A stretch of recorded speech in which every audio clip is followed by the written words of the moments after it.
Friends, आज हम हमारे चैनल श्याम हिस्ट्री क्लासेस पर आपका स्वागत करते हैं। आज हम जो टॉपिक पढ़ने वाले हैं वो टॉपिक का थंबनेल आप देख चुके होंगे। आज हम प्रागैतिहासिक काल के बारे में पढ़ेंगे और उनके बारे में थोड़ा बहुत जानेंगे कि प्रागैतिहासिक काल से लेकर कौन कौन से प्रश्न अब तक बने हैं। हम उसके बारे में थोड़ी डिटेल पूर्वक पढ़ेंगे। तो शुरू करते हैं अपनी क्लास प्रागैतिहासिक काल को लेकर।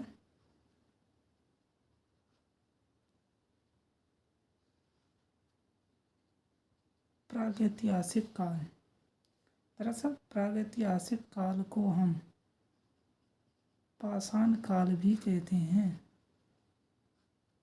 और इसे काष्ठ युग भी कहा जाता है। प्रागैतिहासिक काल की बात करें तो प्रागैतिहासिक जो है ये प्राग प्लस ऐतिहासिक से मिलकर बना है।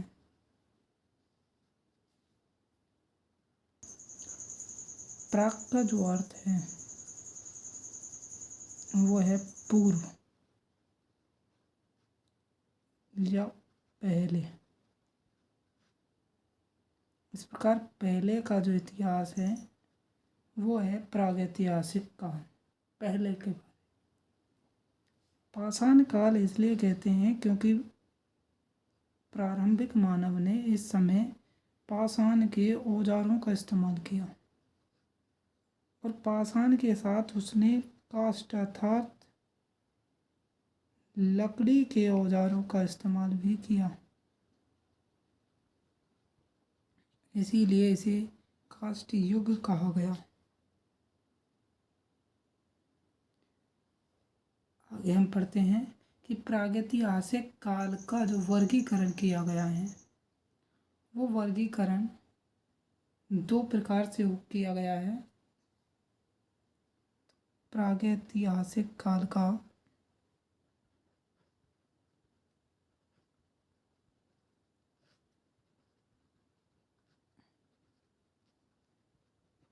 वर्गीकरण। श्याम हिस्ट्री क्लासेस में आपका स्वागत है। आज का जो हमारा टॉपिक है वो प्रागैतिहासिक काल को लेकर था। अभी तक जिन्होंने यह चैनल सब्सक्राइब नहीं किया है वो चैनल सब्सक्राइब कर लें और इस क्लास को जितना हो सकता है उतना शेयर करें।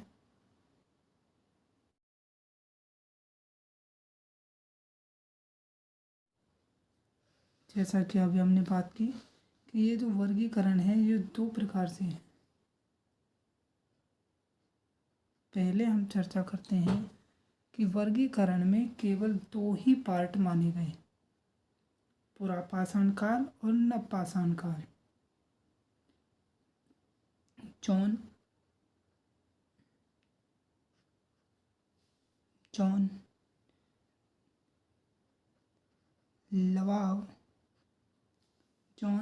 लवाव के अनुसार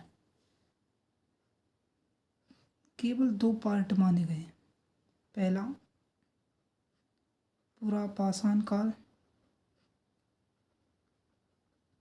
और नवपाषाण काल। दूसरे जो विद्वान हुए वो थे एडवर्ड लार्टेट, और एडवर्ड लार्टेट महोदय ने इन्हें तीन पार्टों में बांटा। और ये तीन पार्ट कौन से थे? पहला पुरापाषाण काल, दूसरा मध्यपाषाण काल और अंतिम नवपाषाण काल।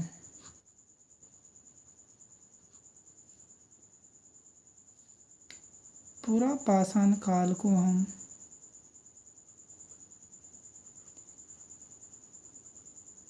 पेलियोलिथिक भी कहते हैं। इसी प्रकार मध्यपाषाण काल को मेसोलिथिक कहते हैं और नवपाषाण काल को नियोलिथिक कहते हैं। नियोलिथिक।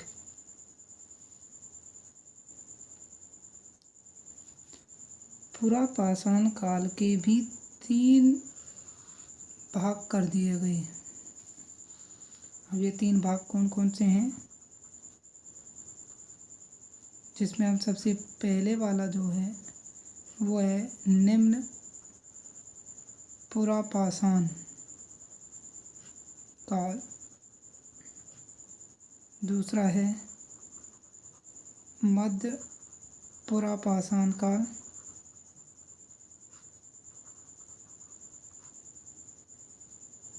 और अंतिम है उच्च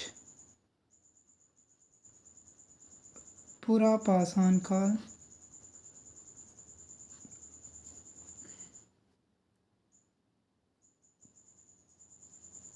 तो इस प्रकार से प्रागैतिहासिक काल का वर्गीकरण किया गया। तो एक बार फिर से प्रागैतिहासिक काल का वर्गीकरण देखते हैं, जिसमें हमने पढ़ा कि जॉन लुआक ने इसको केवल 2 पार्टों में बताया, पुरापाषाण काल और नवपाषाण काल। वहीं एडवर्ड लार्टेट ने इसको 3 पार्टों में बांट दिया, जिसमें है पुरापाषाण काल, जिसको अपन अंग्रेजी में पेलियोलिथिक कहते हैं। दूसरा है मध्यपाषाण काल, जिसको हम मेसोलिथिक कहते हैं। तीसरा है नवपाषाण काल, जिसको हम नियोलिथिक कहते हैं। आगे हमने पढ़ा कि पुरापाषाण काल है उसके भी 3 पार्ट हो गए।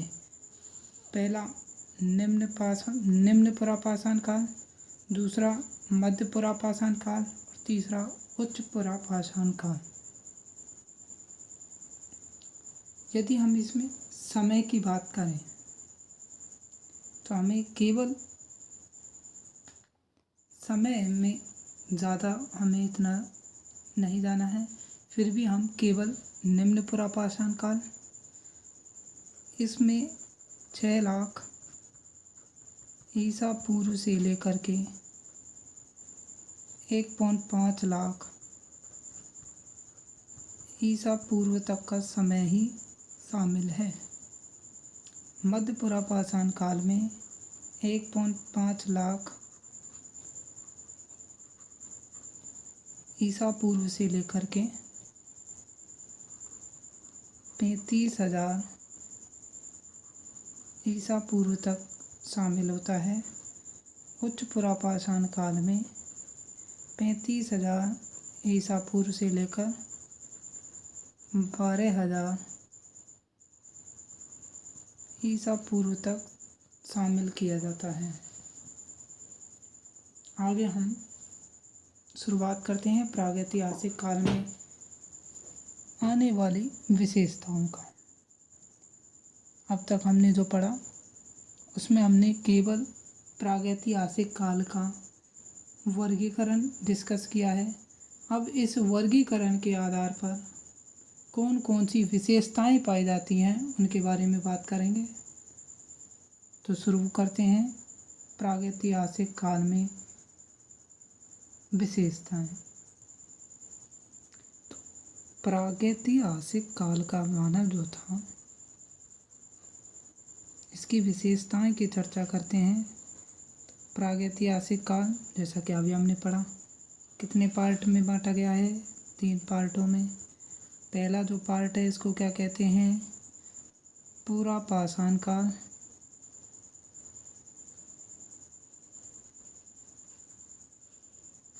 दूसरा जो पार्ट है इसको क्या कहते हैं, मध्यपाषाण काल। और अंतिम जो पार्ट है इसको क्या कहते हैं,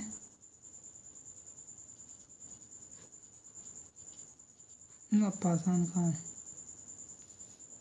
पूरा पाषाण काल की बात करें तो यहाँ का जो मानव था वो प्रारंभिक मानव था। प्रारंभिक मानव था, अर्थात हम बोल सकते हैं कि ये कौन सा मानव था? आदि मानव। तो पूरा पाषाण काल में जो मनुष्य पाया गया या जो मानव था वो आदि मानव था। और जो आदि मानव था वो घुमक्कड़ जीवन बिताता था। उसके पास खुद का कोई घर नहीं था, तो वो भोजन की तलाश में घुमक्कड़ बन गया, क्योंकि वह जिस स्थान पर रहता था वहाँ भोजन समाप्त होने पर वह भोजन की तलाश में इधर उधर आगे जाता। तो इसी कारण यहाँ का मानव कैसा हो गया? घुमक्कड़ हो गया। और इसी के लिए हम एक वर्ड यूज करते हैं यायावर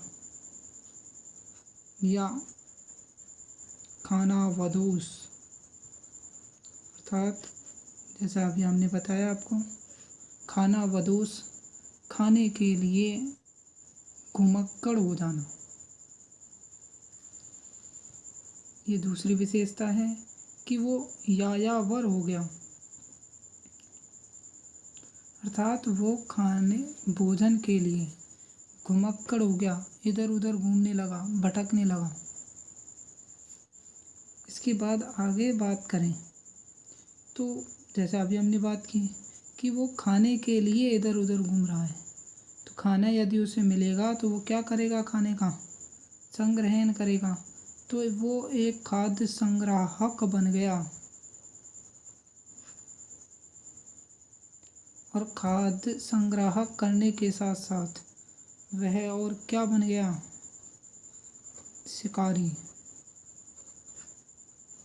आखेटक। क्योंकि भोजन उस समय केवल भोजन के दो ही मार्ग थे। हम इसको थोड़ा सा अलग से समझने का प्रयास करते हैं कि उस समय भोजन का जो मार्ग था वो भोजन का मार्ग केवल दो ही प्रकार थे। पहला पेड़ पौधे और दूसरा जानवर। पेड़ पौधों से उन्हें पत्तियों, फलों, फूलों, जड़ों, इनके माध्यम से भोजन मिल जाता। जानवरों से उन्हें दूध मिलता, अंडा मिलता और मांस मिलता। और इस पोजीशन में उन्हें जानवरों से मिलता। हालांकि हमें ये पता है कि उस समय का मानव दूध नहीं पीता था जानवरों का। इसकी चर्चा हम आगे की क्लास में करेंगे कि दूध क्यों नहीं पीता था। अंडा और मांस ये उसके लिए जानवरों से प्राप्त होते थे। अब मांस तो प्राप्त करने के लिए उसे क्या करना पड़ेगा? उसे जानवर का शिकार करना पड़ेगा। और जब वो जानवर का शिकार करता है, इसी शिकार को आखेट बोला जाता है।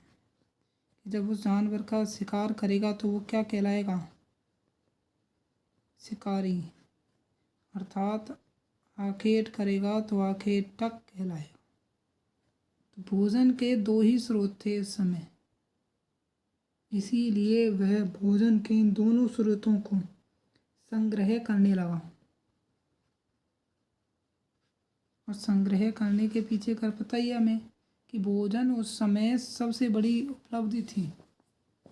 उस समय भोजन के लिए संघर्ष होता था, इसीलिए उस समय भोजन का संग्रह किया गया। और जो भोजन का संग्रह करते थे उन्हें कुशल संग्राहक कहा गया।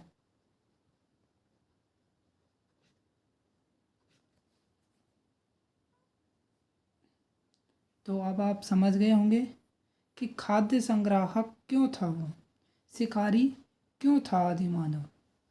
आते हैं हम अपनी उसी टॉपिक पर। तो अब आप समझ गए होंगे कि खाद्य संग्राहक और शिकारी आदि मानव क्यों बना। आगे की विशेषताएं में हम पढ़ते हैं कि इस समय के आदि मानव ने पत्थर के बड़े बड़े और भद्दे औजार बना लिए थे।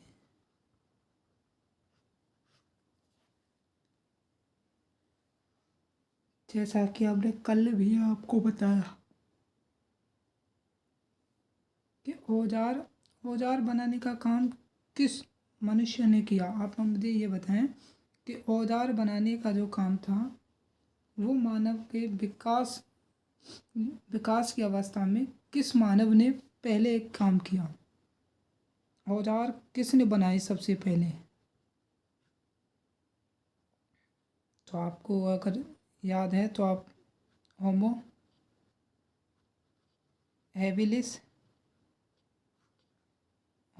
हैबिलिस ने सबसे पहले क्या बनाए, औजार बनाए।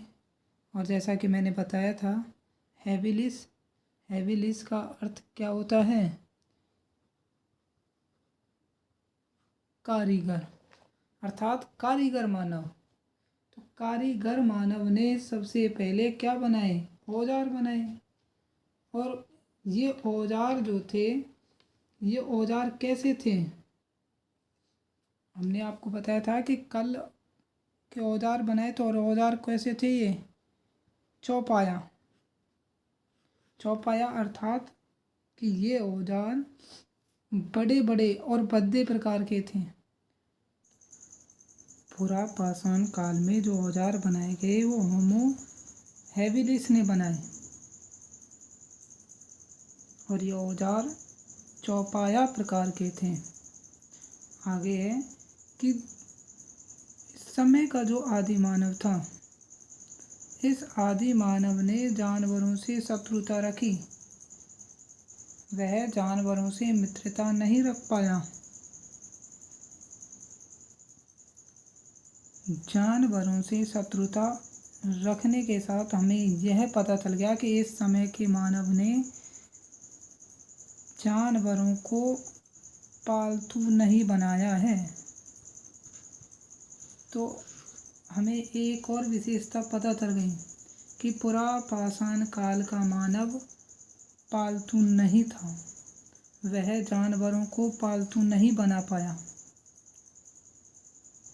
और इस समय उसे जानवरों से डर लगा रहता है, डरता है, जानवरों से डरता है या जानवरों को डराता है। इस समय उसका जो उद्देश्य था वो सिंपल था, भोजन प्राप्त करना। और भोजन प्राप्त करने का लिए उसने जानवरों का क्या किया, उसने जानवरों का शिकार किया। इस ही कारण हम यह विशेषता विशेष रूप से रखते हैं कि इस समय जानवरों का शिकार करने का कारण आदि मानव ने जानवरों को अपना शत्रु बना लिया। आगे हम पढ़ते हैं मध्य पाषाण काल की विशेषताएं। आगे हम पढ़ते हैं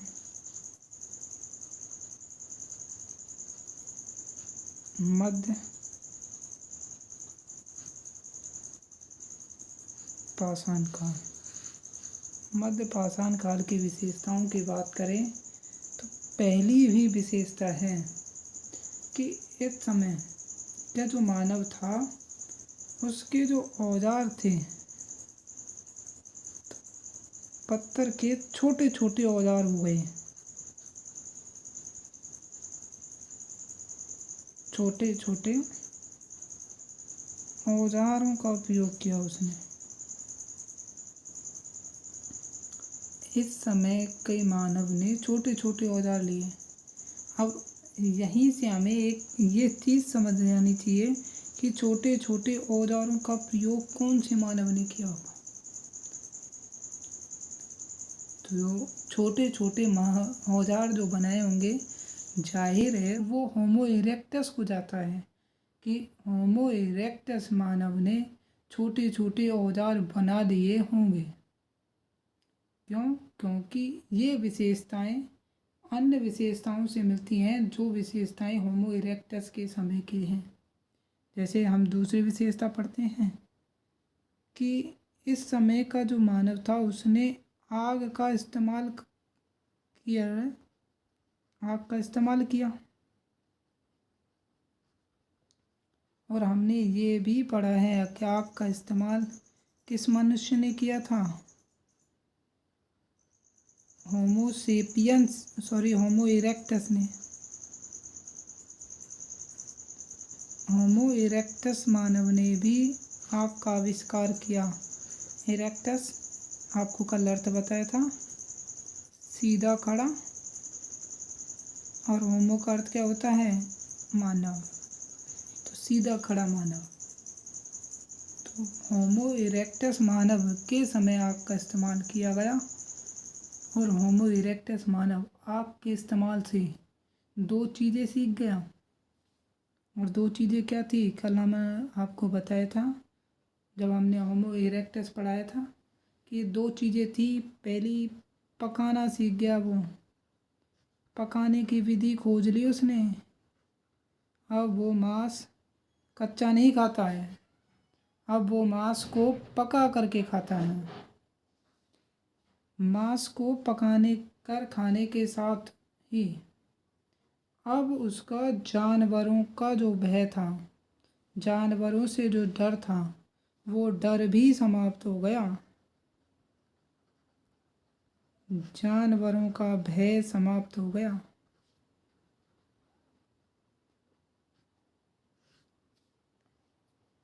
अब इसकी जो प्रमुख और जो इम्पोर्टेंट विशेषता है वो ये है कि इस समय के मानव को संक्रमण काल के रूप में जाना जाता है। संक्रमण काल अर्थात इस समय की प्रमुख विशेषता है संक्रमण काल।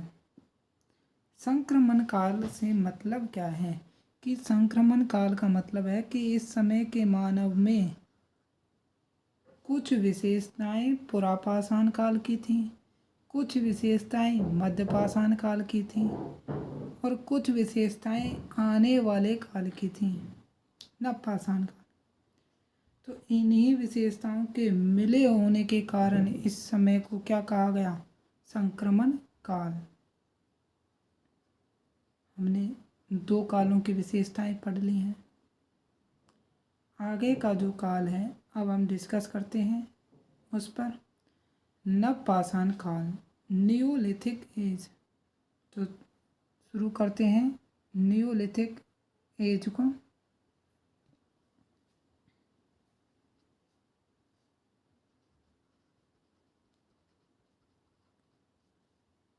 नवपाषाण काल जिसको क्या कहते हैं? नियोलिथिक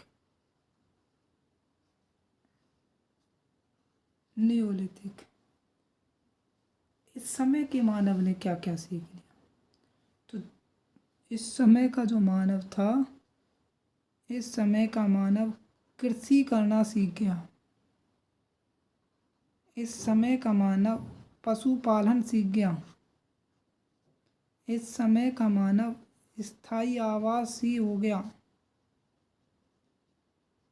अब ये तीनों वर्ड एक ही वर्ड से रिलेटेड हैं।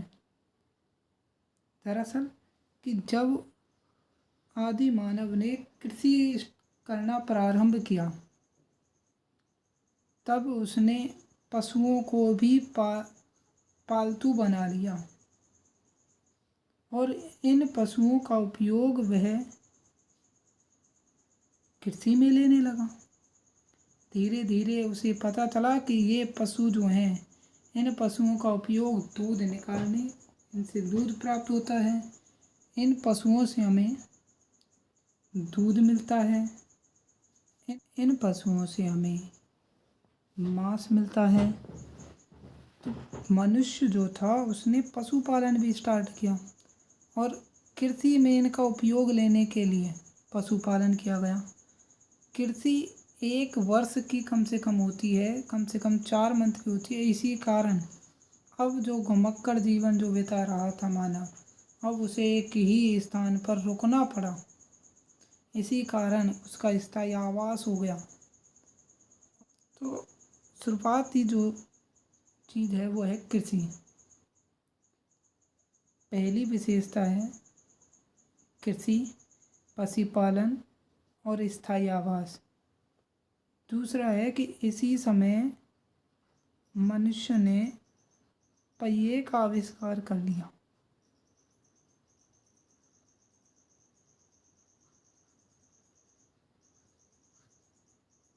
और पहिए के आविष्कार से उसने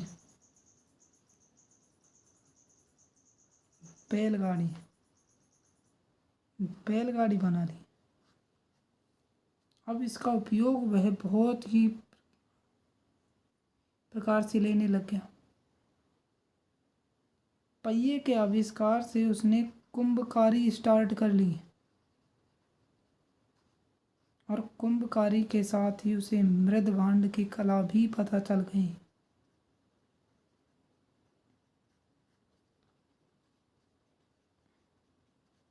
मृदभांड की कला भी विकसित हो गई। मृदभांड अर्थात बर्तन बनाने की कला।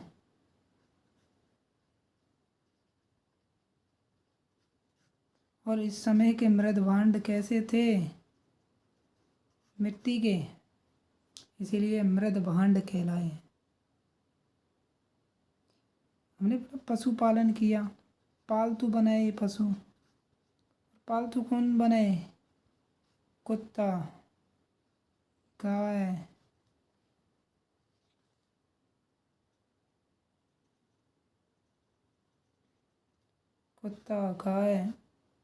भैंस, बकरी, भेड़ आदि जानवरों को पालतू। आज हमने प्रागैतिहासिक काल के बारे में पढ़ा है और हमने प्रागैतिहासिक काल में पुरापाषाण काल, मध्यपाषाण काल और नवपाषाण काल के बारे में थोड़ी थोड़ी सी जानकारी ली है।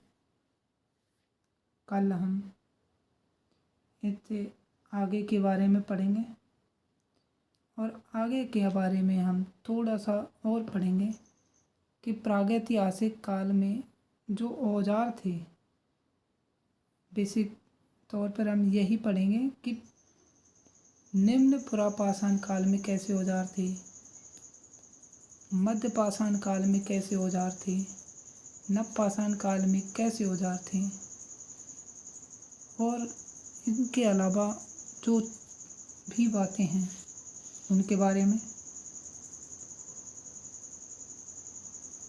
अभी तक जिन्होंने यह चैनल सब्सक्राइब नहीं किया है वो चैनल सब्सक्राइब कर लें, बेल आइकन को दबा लें जिससे आपके पास वीडियो की सूचना पहुंच पाए। और यदि आपको यह क्लासेज अच्छी लग रही हैं तो इनको शेयर करें।